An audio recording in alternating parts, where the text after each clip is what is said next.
इसमें से पॉलिटिक्स हटनी चाहिए और इसके अंदर फिर सज़ा वो होनी चाहिए जो कम से कम एक मुंह से तो आ चुकी है, और वो भी जिनके मुंह ज़बान से आई थी वो भी आरएसएस के थे कि इस्लामी शरिया वाला कानून लेकर आओ। जो कानून अल्लाह ने बनाया है वो ही कानून ऐसा है कि हिफाजत कर सके। तो ये रेप केसेस उन ममालिक के अंदर नहीं होते जहाँ ज़्यादा सख्त कानून हैं। Subscribe the channel and press the bell icon to get an update. अल्हम्दुलिल्लाह अल्हम्दुलिल्लाहिल्लज़ी लहू हम्दन कसीरन कमा अमर व अशहदु अल्ला इलाहा इल्लल्लाहु वहदहु ला शरीका लह व अशहदु अन्ना सय्यदना व नबियना व मौलाना मुहम्मदन अब्दुहु व रसूलुहु। बिरादरान किराम, पूरे मुल्क में कलकत्ता में जो रेप एंड मर्डर का केस था, एक नर्स का, या एक ट्रेनी का, नर्स नहीं, मेडिकल ट्रेनी का, उसके खिलाफ एहतजाजात की लहर चल रही है। ये लहर बहुत दिनों से है, लगातार हो रहे हैं हर जगह। इस सही है, मैं तो बहुत इसके ऊपर 2 खुतबे बहुत पहले मैं दे चुका हूँ कि ज़िना बिल जबर या रेप पर सज़ाए मौत होनी चाहिए, जो कि नहीं दी जाती। ज़्यादातर बड़े बड़े भयानक केसेस में नहीं दी जाती और बहुत कम मुजरिम गिरफ्त में आते हैं, बहुत से छूट जाते हैं। ये एहतजाज असलन हुकूमत के ख़िलाफ़ होने चाहिए कि वो ऐसे सख्त कानून फ़ौरन क्यों नहीं बनाती। खुद सरकारी national crime record bureau NCRB के डेटा हैं, और ये डेटा जो है हर साल बढ़ रहा है। ये 2022 का है कि मुल्क में रोज़ाना औसतन 87 ज़िना बिल जबर या 87 रेप के वाक़यात रिपोर्ट होते हैं।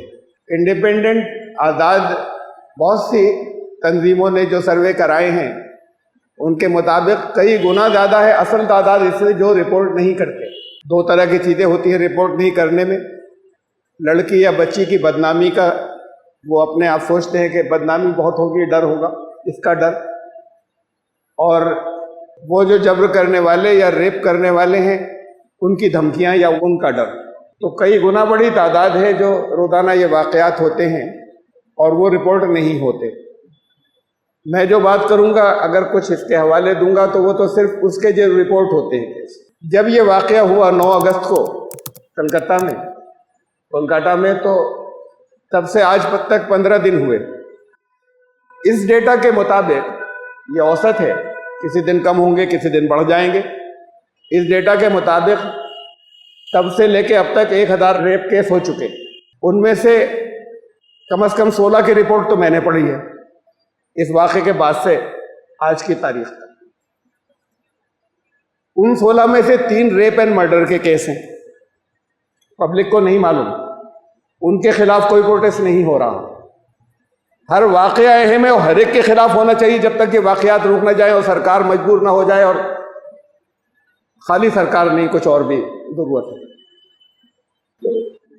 कि इसके ऊपर सख्त से सख्त कानून बनाएं, पुलिस सेंसिटिव नहीं हो जाए। उस वक्त तक हर वाक़या उतना ही अहम है जितना अहम वो वाक़या। मैं जो बहुत ज़्यादा पब्लिसाइज केस हुए थे उनमें से बहुत जल्दी 3 का जिक्र करूंगा। पब्लिक मेमोरी शॉर्ट होती है, लोगों की याददाश्त। केस बहुत पब्लिसाइज हुए लेकिन जहनों से निकल जाते हैं। 2017 में उन्नाव में के MLA ने एक रेप किया। वो MLA कुलदीप सिंह सेनगर नाम था उनका। उसकी रिपोर्ट जो है वो पहले तो भगाते रहे उन्हें। 5 दिन बाद बड़ी मुश्किल से रिपोर्ट दर्ज की और उसमें उनको परमिशन नहीं दी, डांट डपट के नामजद नहीं होगी, नाम नहीं लिखा जाएगा। किन्होंने किया ये पता नहीं, ये रिपोर्ट में लिख दो। ये इस रिपोर्ट के ये अगस्त की बात है 2017 की। अप्रैल 2018 में चूंकि रिपोर्ट लिखी थी और ये था कि पुलिस कुछ कर रही है, अप्रैल 2000 और लड़की जगह जगह लेटर लिख रही थी। तो लड़की के बाप पर हमला हुआ, 4 लोगों ने हमला किया, पुलिस ने बाप को ही गिरफ्तार करा दिया, जख्मी बहुत था, बजाय इसके कि जिन लोगों ने उसने बताया कि किन्होंने हमला किया था। उस वक्त उनके ऊपर कोई एक्शन नहीं लिया गया, बात को मजबूर होकर हुआ, उसे जेल में डाल दिया गया पकड़कर, उस जख्मी को। चंद दिनों बाद उसकी मौत हो गई कैद में।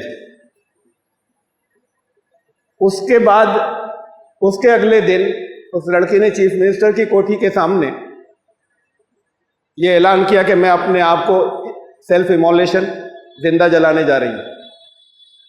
तब एकदम से फिर सारे प्रेस तक ये इत्तला पहुंची और ये केस जो है हाईलाइट हुआ और बहुत बड़े पैमाने के ऊपर फिर पूरे हिंदुस्तान के अंदर इसकी पब्लिसिटी हुई। ये जो मैं कह रहा हूं हाईलाइट हुआ, वो पूरे हिंदुस्तान में नहीं, पूरी दुनिया में। इसमें बरसरे इख्तिदार पार्टी शामिल नहीं है, उन्होंने तो हर कीमत पर दबाने की कोशिश की। ये अपोजिशन पार्टियों ने इसको हर जगह जगह इसको हाईलाइट किया और इस पर एहतजाज किए। गैर मुल्कों में भी इसके ऊपर कॉग्निजेंस लिया गया, यूएनओ तक के अंदर बात आई, मतलब यूनाइटेड नेशंस तक ने इसके अंदर कॉग्निजेंस लिया।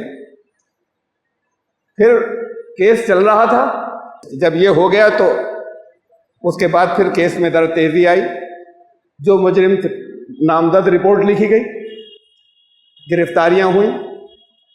उसके चंद दिन के बाद लड़की का वकील और उनके 2 रिश्तेदार जा रहे थे एक कार में, एक ट्रक सामने से आया जिसकी नंबर प्लेट ब्लैक हुई थी, उसने टक्कर मारी, उसमें लड़की और उसका वकील सख्त जख्मी हुए, बच गए। उसके 2 रिश्तेदार की मौके पर मौत हो गई। उनको आज तक नहीं पकड़ा गया कौन लोग थे। बहरहाल वो, मैं तो बहुत कम अल्फाज में कहना चाह रहा हूं, केस तो बड़ा भयानक है। उन्नाव के एमएलए थे वो, और उन्नाव के अंदर जब वो गिरफ्तार हो चुका वो एमएलए, उसके बाद गिरफ्तारी के बाद उन्नाव में जलसे हुए जिसमें दूसरे बीजेपी के एमएलए शरीक हुए और उन्होंने हिमायत की और उन्होंने कहा कि आप लोग मुतमईन रखिए, जल्दी छूट कर वो आ जाएंगे। तो वो हिमायत की बातें भी चली। हाँ, अपोजिशन और सही किया, लेकिन सबने नहीं किया। अपोजिशन जो है वो उसने जगह जगह इसकी आवाज़ उठाई, आवाज़ बुलंद की। केस की तफसीलात बहुत भयानक है, अगर तफसील से पढ़ें कि उसके अंदर कितनी सज़ा हुई, किसको हुई। मौत का तो सवाल ही नहीं, सज़ाए मौत का। मैं और फिर जल्द, कम वक्त की वजह से अगले केस पर आता हूँ। मैं 3 का जिनका तस्करा करना था। हाथरस में एक दलित लड़की का रेप हुआ। वो बड़ी इन्फ्लुएंशियल फैमिली के थे और यही रूलिंग पार्टी के लोग थे रेप करने वाले। 4 लोगों ने किया। 5 दिन तक तो रिपोर्ट नहीं हुई। लड़की की माँ और उसका वहीं पर वो उसकी मौत हो गई। मार भी दिया, गले पर निशान है खींचने के, कमर की हड्डी टूटी हुई। तो उसको 5 दिन पहले तो पुलिस वालों ने भगा दिया माँ को और उल्टा डांटा। बहरहाल 5 दिन बाद रिपोर्ट जो है वो दर्ज हुई। उसके बाद फिर अपोजिशन का हंगामा है।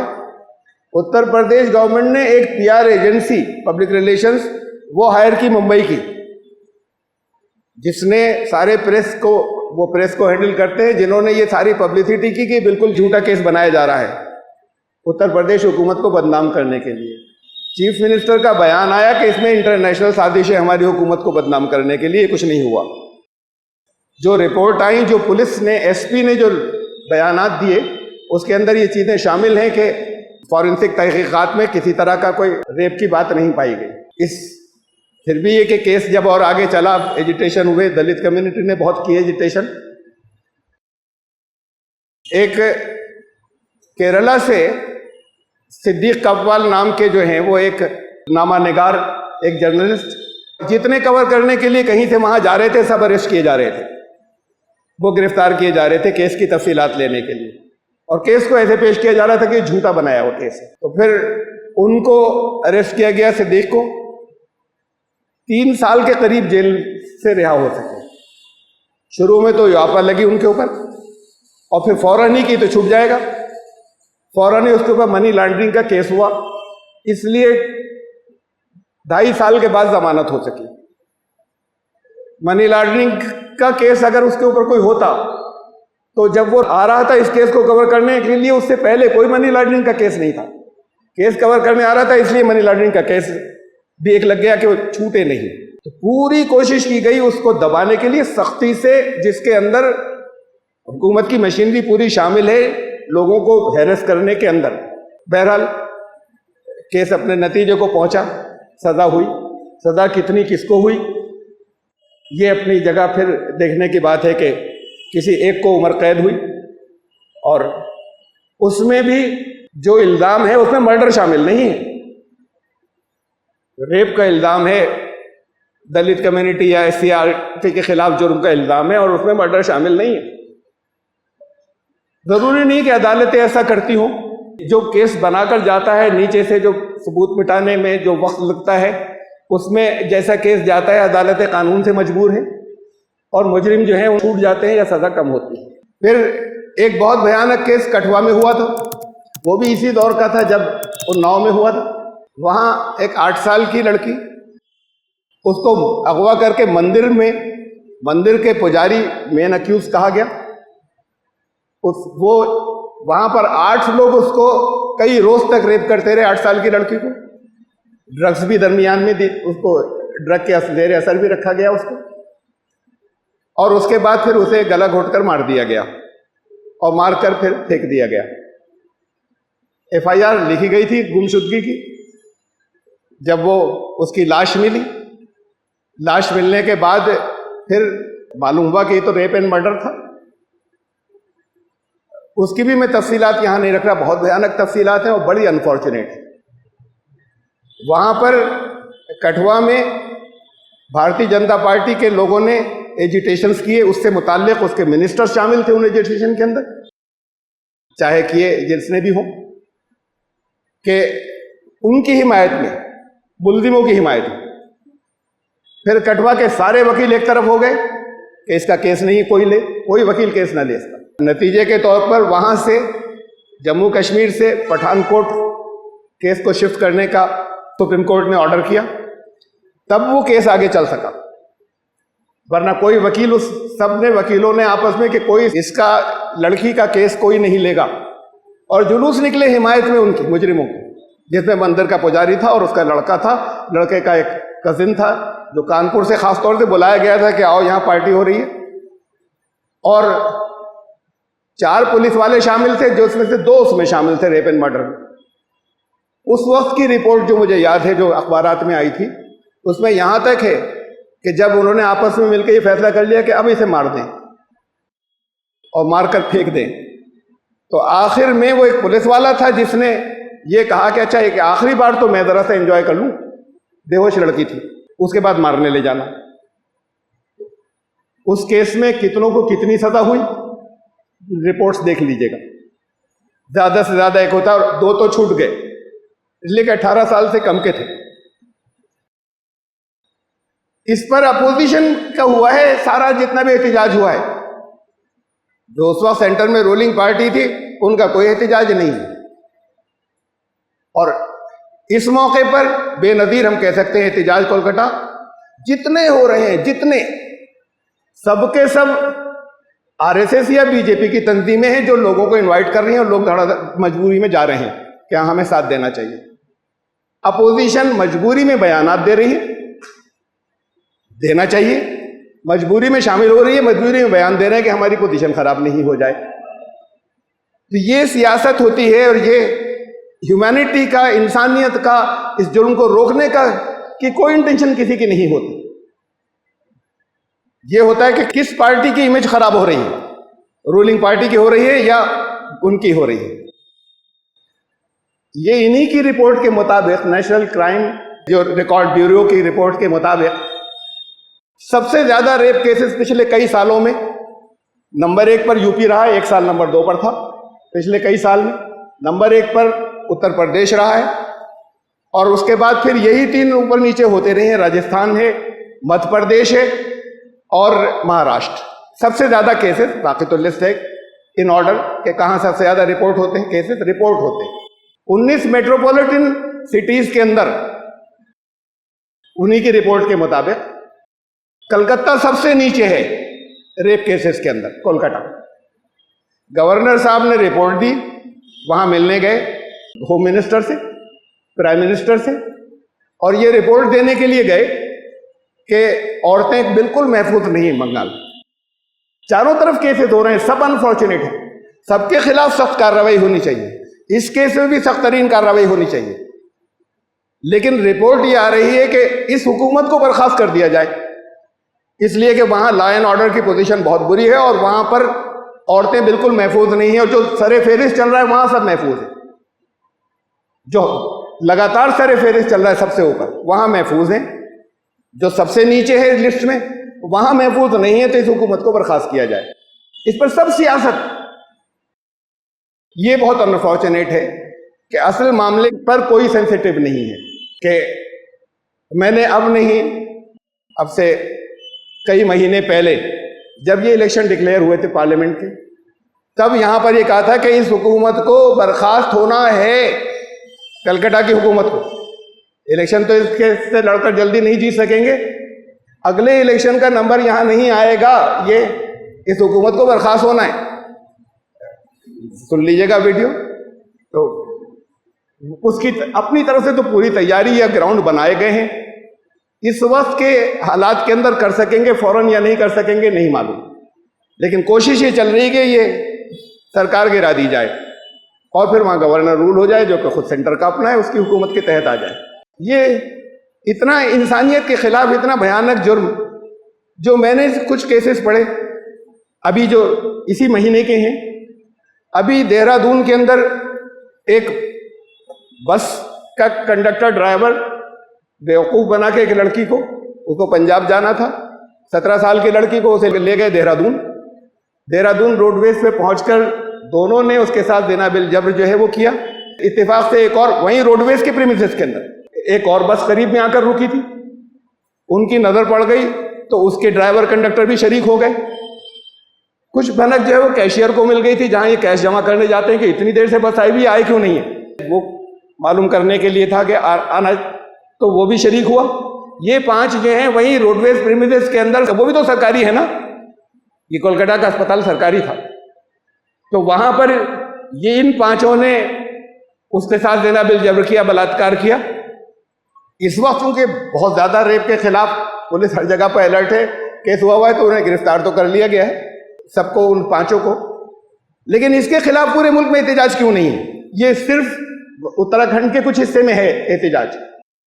अभी बिल्कुल चंद रोज पहले महाराष्ट्र में बदलापुर है, वहां पर नर्सरी की 2 बच्चियों का, किंडरगार्टन की 2 बच्चियों जो है उनका बलात्कार हुआ। वहां पर एजिटेशन चल रहा है महाराष्ट्र में, पूरे मुल्क के लोगों को खबर नहीं है।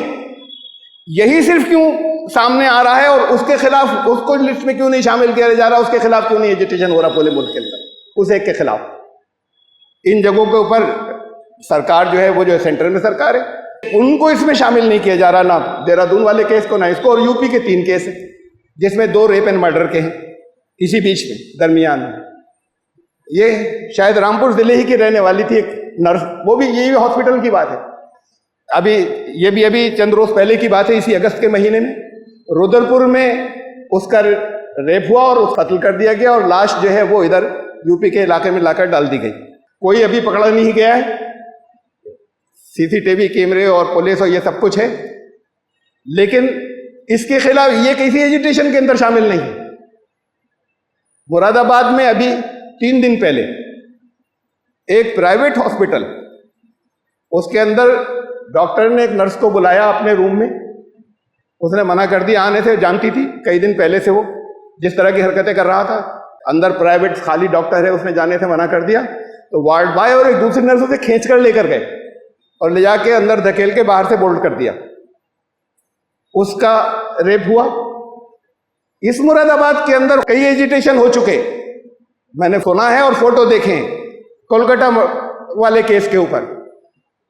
ये भी नर्स का मामला है, ये भी मेडिकल फ्रेटर्निटी का मामला है, इस पर ऑल इंडिया इंस्टीट्यूट का नाम क्यों नहीं आया और इसके ऊपर मुरादाबाद के लोगों ने कोई एजिटेशन लोकल भी नहीं किया कि इनको सजाए मौत दी जाए? उस समेत जो पकड़कर ले गए थे वो भी बराबर के मुजरिम शामिल होंगे जो खींचकर उसको ले गए थे। और फिर पूरे हॉस्पिटल का क्या माहौल होगा, क्या चल रहा होगा अंदर, जब खुलेआम दिन में खींचकर ले गए और उसको अंदर ले जाकर बंद करवा दिया। ऐसे कई और केस हैं जिनकी डिटेल्स मैंने पढ़ी हैं, यहां देना मुमकिन नहीं है इतने वक्त के अंदर। हम लगातार ये देख रहे हैं कि किस पार्टी की बदनामी होगी। जो जितने एजिटेशन होते हैं रेप केसेस के अंदर, उनके पीछे ये इंटेंशन जरूर होती है, बाकी लोगों को शामिल किया जाता है और शामिल होते हैं न्यूट्रल लोग के भैया हाँ ये तो एजिटेशन करना चाहिए, लेकिन ये कि इसके ऊपर सियासत लगातार है इतने भयानक जुर्म के ऊपर। सरकार क्यों नहीं सीरियस होती? सोनिया गांधी कह चुकी हैं, बीजेपी के बहुत से लीडर कह चुके हैं, आरएसएस के लीडर कह चुके हैं कि सजाए मौत रखो। ये डिमांड यहां तक इस नाम के साथ में आ चुकी है कि इस्लामी शरिया वाली सजा रखो, इस नाम के साथ आ चुकी है। इसको सरकार लेकर बैठी हुई है। जब कांग्रेस सरकार, जब रूलिंग सरकार थी, तब उन्होंने कहा था कि हम बनाएंगे कानून, कहीं नहीं बना। बयान आ जाना चाहिए, उसके बाद बात खत्म हो गई। जरूरी चीजें तो और बहुत सी हैं सियासत की, इस पे कहां पर वक्त लगाएं और कुछ करें। तो सबसे पहली चीज तो यह है कि इसके ऊपर, और खाली कानून से कुछ होता नहीं, ये एक दूसरी अहम बात है। कम से कम एक इतना हिस्सा तो और है साथ में कि लोग, अवाम इस मामले में सेंसिटिव हो, हसास हो। जहां ये देखें कि किसी जगह कोई जुर्म होने जा रहा है इस तरह का, वहां लोग निकलकर हिमायत करें और बचाने की कोशिश करें। अब तो कल्चर वो आ गया है कि कुछ हो रहा होता है, अलग-ऐलान हो रहा होता है, पब्लिकली हो रहा होता है, तो लोग वीडियो बनाने में ज्यादा इंटरेस्टेड होते हैं कि इस पे बड़े पैसे मिलेंगे, हम पोस्ट कर देंगे, तो बजाय इसके उसे बचाने की कोशिश करें। तो हसास होना या सेंसिटिविटी जो है वो इस जगह पर पहुंच गई कि उनको कोई मौके पर हेल्प नहीं मिलती। बात को किसी केस के अंदर रजिस्ट्रेशन हो तो हो, उसमें जो पॉलिटिकलाइज हो जाए, लेकिन मौके पर। तो इस सिलसिले में लोगों की जो हसास होना है वो बिल्कुल खत्म हो गया आवाम का। बहुत भयानक कोई केस है, उसकी तफसील सोचकर बहुत से लोग अफसोस कर लेते कि हाँ ये तो बड़ा बुरा हो रहा है, बस बात खत्म। इसमें ये पहलू भी जरूरी है, इसलिए कि खाली पुलिस नहीं पकड़ पाएगी। अगर वो ईमानदार भी हो जाएं, अगर वो सियासत को हटा दे सरकारें, हर जगह पर पुलिस हर मौके पर मौजूद नहीं होती। एक पढ़ा था मैंने पूरा कई साल पहले एक केस, उसका एक मरतबा हवाला भी दिया था, जिसमें मुझे नाम सब याद नहीं है। नाइट क्लब से शराब पीकर निकली एक लड़का और एक लड़की, रात में निकले 2-2:30 बजे वहां से, फिर लड़के के घर गई वो, रात वहीं गुजारी। सुबह आके रिपोर्ट कर दी कि इसने मुझे रेप किया था, और वो रेप का जुर्म हुआ और उसको गिरफ्तार किया गया। ये कैसी चीजें हो रही हैं?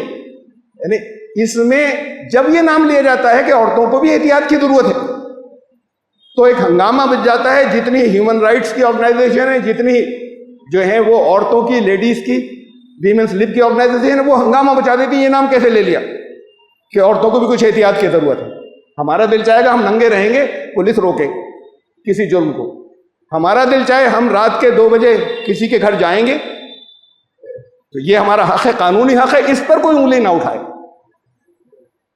किसी हक पर तो कोई किसी की उंगली नहीं उठा सकता, लेकिन अगर आप रात को अपना घर खुला छोड़ जाएं और 1 हफ्ते को निकल जाए कहीं और फिर चोरी हो जाए, किसका कसूर है? पुलिस का, कि पुलिस ने क्यों नहीं ये हिफाजत की कि चोरी ना हो?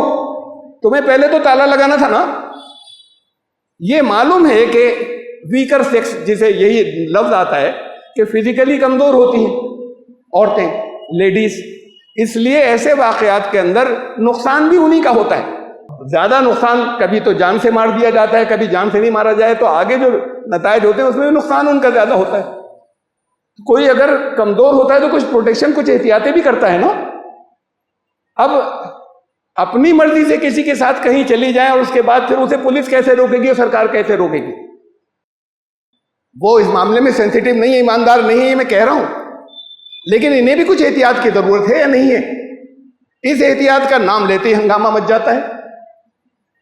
रेप की डेफिनेशन इतनी वाइड कर दी कि सजाए मौत दी नहीं जा सकती। मैंने पहले भी डिमांड की थी कि इसे लफ्ज रेप हटाइए वहां से, लेकिन इसके ऊपर तो फिर हंगामा मच जाएगा, खासतौर से जो औरतों की तंजीमें हैं।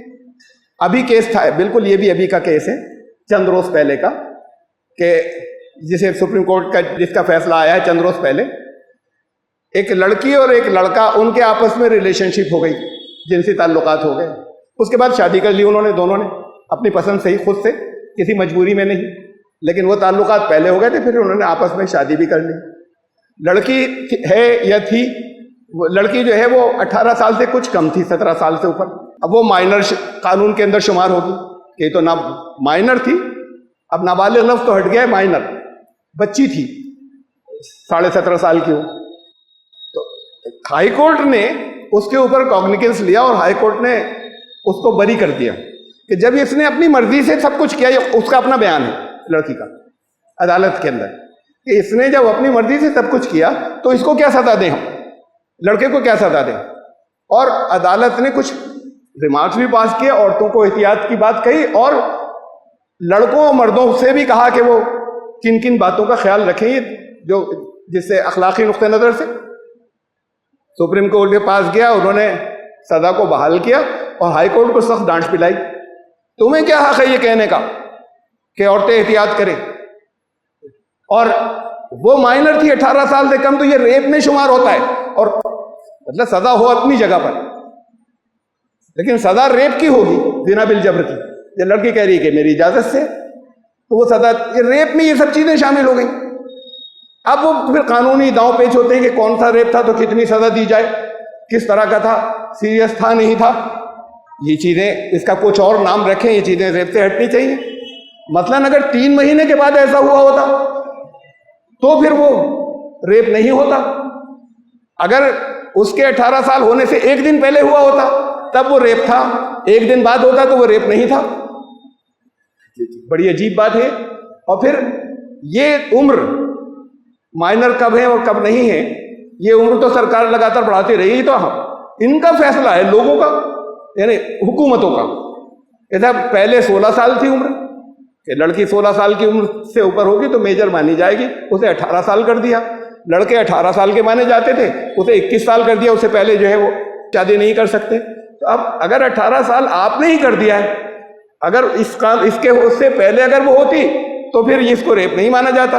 अब आपने, अगर आप आगे इसकी उम्र जो है फिर और आगे भी बढ़ा के लड़की की मेजर होने की 20 साल का ऐलान कर दें, भैया हाँ 20 साल की एज में हम माना करेंगे कि मेजर हो गई, तब वो अगर 19.5 साल की लड़की होगी तब भी वो रेप माना जाएगा। तो अजीब मज़ा का खेस कानून है। और इसके ऊपर सबसे ज्यादा आगे बढ़कर मुखालफत, अगर इस पर कुछ नाम लिया जाए तो औरतों की तंजीमें करती हैं। तो इनका बचाव के लिए जो कमजोर होता है वो खुद भी कुछ हिफाजती इक़दाम करता है, तो करना चाहिए। हर वक्त हर एक के साथ हर जगह पुलिस नहीं होती, ना हो सकती है, इससे अलग के पुलिस का किरदार क्या है। ये सारे इशू इसके अंदर इन्वॉल्व हैं। और लोग जगह जगह जो हैं, जो सियासी लोगों के हाथों में पड़ रहे हैं एजुटेशन में जाने में, लोगों को सबको मिलकर अगर कोई किसी एजुटेशन करने की जरूरत है, अगर एजुटेशन ही कर रहे हैं, अगर एजुटेशन नहीं मांग ही कर रहे हैं, तो इसकी जरूरत है कि सेंट्रल गवर्नमेंट से और उनसे कहें कि नहीं ये कानून 8 दिन के अंदर बनाओ। पहले तो बना देते थे, जैसे दिल चाहता था कानून बना देते थे, इस पर तो अपोजिशन भी साथ देगी, कहीं कुछ नहीं, और नोटिफाई कर दिया और कानून बन गया। अब इसके मामले में सब नॉन सीरियस है कि कोई कानून नहीं। उसमें वो जो केस था, वो नाव का केस था या हथरस का केस था, मुजरिम बहुत क्लियर थे, सब जानते थे। आखिर को सजा हुई केस के पब्लिसाइज होने के बाद, उसमें उनके घरों में बुलडोजर नहीं चला, बुलडोजर उनके घरों में चार्ज लगाते ही, अभी जुर्म साबित होने के बाद नहीं, चार्ज लगाते ही बुलडोजर चल जाता है। किस कम्युनिटी, किन लोगों पर चार्ज लगने के बाद बुलडोजर चलता है ये सब जानते हैं। लेकिन जब वही रूलिंग पार्टी के लोग हों तो बुलडोजर नहीं चलता, पीआर कंपनी हायर करते हैं कि इस केस को ऐसे बना दो कि ये इंटरनेशनल साजिश है और ये हमारी सरकार को गिराने का मंसूबा है। पहले नंबर पर जो है ये जो हुकूमतें हैं, जहां उन जगहों के ऊपर सरकार सब जगह इस वक्त जो रूलिंग पार्टी है उसकी है, और एजिटेशन उनके खिलाफ चल रहा है। मैं नहीं कह रहा ना चले, और मैं ये नहीं कह रहा हूं सजा ना हो, सख्त से सख्त सजा हो, लेकिन इसमें से पॉलिटिक्स हटनी चाहिए।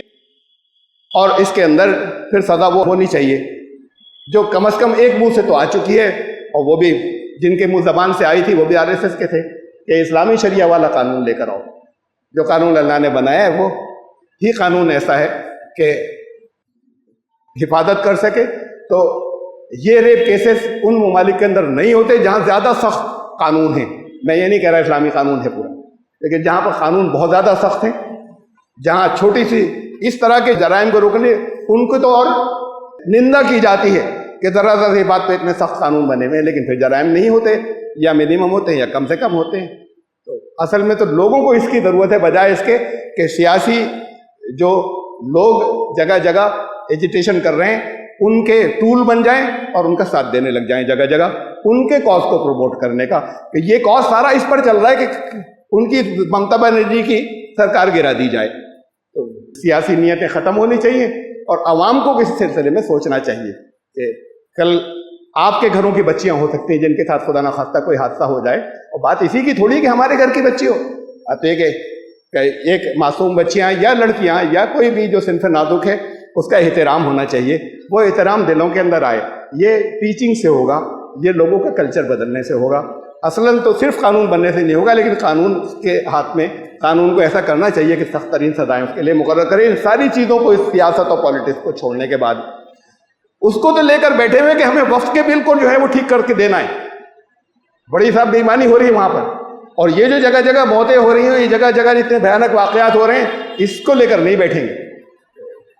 ये इस मेंटालिटी, इस ज़हनियत को हटाना होगा, और तब कहीं जाने के बाद ये कुछ होगा। और इस ज़हनियत को सरकारें तो नहीं हटाएंगी, चाहे ये हो और चाहे इसके बाद आने वाले दूसरे हों, सरकारें तो नहीं हटाएंगी। इस ज़हनियत को हटाने का काम आवाम कर सकते हैं, बशर्ते कि वो इससे आज़ाद हो जाएं कि हम इससे किसका फ़ायदा हो रहा है और किसका नुकसान हो रहा है अगर हम कोई किसी तरह की मांग करेंगे। तो इसे सोचने की ज़रूरत है, और जगह जगह लोग टूल न बन जाएं उनके जो अपने लिए दूसरों को इस्तेमाल कर रहे हैं, जो सिंसियर नहीं है, जो मुखलिस नहीं है कुछ करवाने के अंदर। तो इसका ख्याल रखें, और पता नहीं कब लोगों के अंदर ये इखलास आएगा कि सब मिलकर इस पूरे माहौल को ठीक करने की कोशिश करें। बारक अल्लाह लना व फिल कुरानिल अज़ीम इन्नहु तआला जवादुल करीम।